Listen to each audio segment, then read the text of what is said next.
Deep beneath the cobblestones of St. James's Palace lies the Royal Archive, a temperature-controlled fortress housing the darkest, most closely guarded secrets of the British monarchy.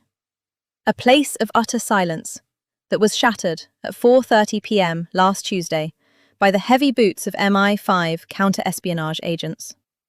A team of high-priced private auditors, acting under a clandestine mandate from California, was physically escorted out of the vault, while the lead auditor was pinned against the medieval stone wall as a specialized, encrypted flash drive was forcibly ripped from his hands. The palace PR machine claims it was a routine security drill, but they are lying, because this was a catastrophic breach where someone was moments away from walking out of the building with the ultimate royal explosive. The unredacted, deeply personal, final diaries of Diana, Princess of Wales, sent by her own son. Before we dive into the chilling details of how this covert operation unfolded and the massive legal war that followed, make sure to hit that like button, subscribe to the channel, and ring the notification bell so you never miss our deep dive investigations into the hidden truths of the British monarchy. To comprehend how the sanctity of the royal archives was violently breached, we must go back 4 months to a boardroom in New York City, where the Sussex's publishing house was demanding a sequel to Spare. But the public was suffering from fatigue and didn't want more complaints. They wanted raw, unmitigated history, pushing the immediate economic stakes to a staggering rumoured $40 million addendum clause on the table. Harry's lawyers discovered a devastating loophole, because while Queen Elizabeth's papers are protected by sovereign immunity, Diana was stripped of her HRH title upon her divorce, meaning her personal diaries from August 1997, held in the Windsor vaults for safekeeping, was arguably not crown property, but private inheritance. As her son, Harry claimed executor rights to bypass the crown entirely, intending to publish his mother's most painful, private moments to satisfy a corporate contract in what became the ultimate commodification of the Diana memory. The weapon Harry's team used to infiltrate the archive was a little-known, highly classified document known as the 1997 Spencer-Windsor Accord, a 150-page memorandum containing a clause known as testamentary bypass, which exploited the grey area that, because Diana died outside the immediate royal family structure, the legal custody of her intellectual property existed in a legal vacuum. The American auditors walked into St. James's Palace brandishing a subpoena of heritage, exploiting this exact technical jargon to force the archivist to open Vault 4, granting them 30 minutes of unrestricted access to the red leather dossiers containing Diana's final handwritten thoughts. As they began scanning the documents and were 90 seconds away from a complete digital extraction, the entire architecture of the British establishment was about to collide with an unyielding wall of royal resistance. When the alert reached Kensington Palace, Prince William did not wait for the king or call his lawyers, but instead got into his private vehicle and drove himself directly to St. James's Palace, into a scene of unparalleled royal fury. William burst through the reinforced doors of the reading room just as the auditors were downloading the files, not shouting, but speaking with a dangerously quiet voice, shaking with a suppressed rage that terrified everyone in the room as his knuckles turned bone white. He physically placed himself between the auditors and the vault door, stating that they would not sell her again. And when the lead auditor attempted to cite the American subpoena, William knocked the laptop entirely off the mahogany table, shattering it on the stone floor in the visceral, heartbreaking climax of two brothers' divergent paths trying to monetize versus defend their mother's ghost.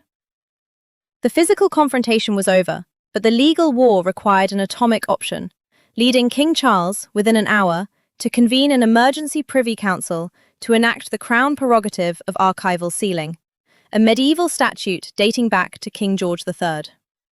With the stroke of a pen on a letters patent, King Charles reclassified Princess Diana's personal diaries as state secrets of the highest order, stripping them of their private inheritance status, and permanently absorbing them into the sovereign archives. The vault was locked, and the king signed an order dictating that the Spencer-Windsor files cannot be legally opened by anyone, including Harry, including William, until the year 2097. ensuring Harry's $40 million golden goose was permanently incinerated in the fires of royal protocol. The vault is sealed, and Prince William saved his mother's legacy from the auction block. But in the frantic scuffle, during the horrifying moment when the laptop shattered on the floor, something was missing. According to a frightened junior archivist who was cleaning the room hours later, the ledger detailing the contents of the red leather dossier did not match the physical inventory because there were 42 letters in the box, but the MI5 receipt only accounted for 41. One piece of paper, a single, unredacted letter written by Diana just 3 days before Paris, was smuggled out of the room during the chaos, leaving us to wonder who has it and when it will detonate on the world stage. As that single, missing piece of paper vanishes into the shadows of international secrecy, the fallout inside the inner sanctums of Buckingham Palace has reached a boiling point, transforming a localized security breach into an institutional crisis of unprecedented proportions. The palace has been locked down under an internal code known only to the senior-most courtiers, while teams of digital forensics experts work around the clock to sweep the electronic footprints left behind by the American auditing firm. They are looking for any ping, any satellite transmission bounce, or any cloud sync packet that might reveal where the 40-second letter was beamed the exact second the laptop shattered on the stone floor of St. James's Palace. But the audit trail goes cold in a high-end server farm in Zurich, tightly shielded by layers of Swiss corporate anonymity. California, meanwhile, has not taken the defeat lying down, and the Sussex's legal representatives have already begun drafting a multi-pronged counteroffensive designed to challenge the validity of the Crown prerogative of archival sealing in an international court. Their argument hinges on a provocative constitutional loophole. They claim that invoking a decree from the era of King George III to retroactively strip inheritance rights from an estate outside the direct line of succession violates international human rights frameworks regarding private property and familial legacy. They are framing the King's emergency decree not as a protective measure for a grieving family, but as an act of authoritarian censorship, a desperate attempt by an aging institution to suppress the unvarnished truth of how Princess Diana was treated by the Windsor machinery in her final, fragile months. Yet, behind closed doors, the royal family is fighting a much more vicious internal war, because the revelation that a missing letter is currently floating in the black market of intelligence has pitted brother against brother in a way that can never be undone.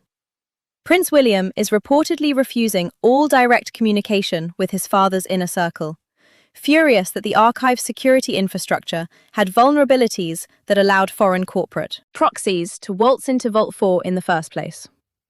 He views the entire catastrophe as proof that the institution is too rotted by bureaucratic complacency to protect its own history, choosing instead to rely on archaic legal duct tape rather than genuine moral authority.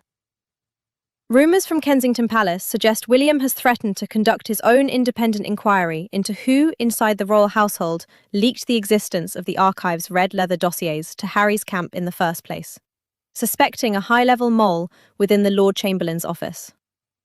As the digital and physical manhunt for the missing document intensifies, dark whispers are beginning to circulate about what that 40-second letter actually contains. Because those who caught a fleeting glance of the ledger before it was locked away described the handwriting as erratic, urgent, and profoundly damning. Unlike the polished, public-facing prose of her authorized biographies, Diana's private notes from late August 1997 reportedly detail a harrowing inventory of paranoia, financial entrapment, and direct communications with figures that the establishment has spent nearly 3 decades erasing from the official narrative. If even a fraction of those unredacted accusations hits the public domain, it won't just jeopardize a $40 million publishing deal. It will detonate a political shockwave capable of turning the upcoming reign on its head. The clock is now ticking down to zero, and the invisible friction between the California compound and the stone fortress of London is generating enough heat to melt the very foundations of the modern British monarchy.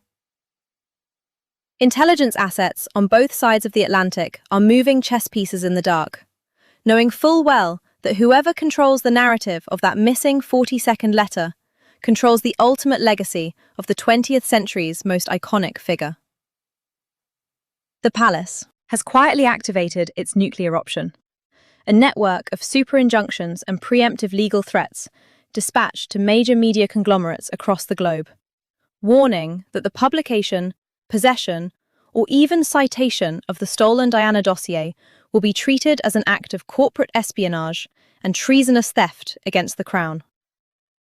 Yet, in the digital age, ironclad walls and medieval statutes cannot stop a leak that has already escaped the building, and encrypted drops have begun appearing on decentralized servers, teasing the catastrophic contents of the text. Whispers from investigative journalists who have caught glimpses of the translated transmission confirm that the missing letter details a comprehensive list of assets, hidden bank accounts, and explicit instructions on who to contact if anything unforeseen were to happen to her during her Mediterranean voyage. It is a smoking gun, written in ink, that links the systemic pressures of the royal household directly to the harrowing final days in Paris, shattering the carefully curated grief narrative the firm has meticulously maintained for nearly 30 years. Prince Harry, despite having his multi-million-dollar publishing pipeline choked off by the King's emergency decree, finds himself caught in a dangerous crossfire, realizing too late that the forces he unleashed have spun entirely out of his control.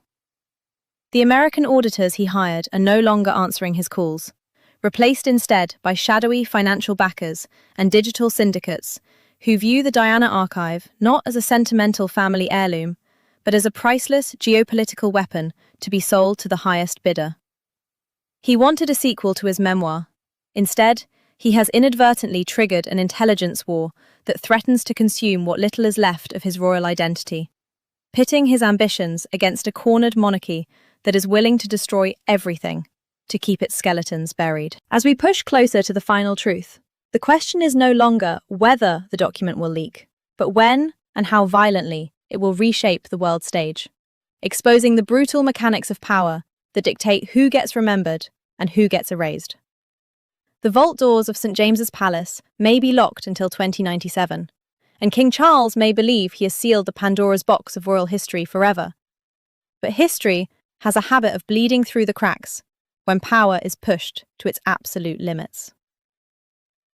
If you want to see our exclusive, unfiltered breakdown of the exact text recovered from that missing page, and discover which high-ranking royal official is secretly funding the leak, make sure you are subscribed to the channel right now, because the full, uncensored evidence drop goes live tomorrow morning, and you cannot afford to miss a single second of what is coming.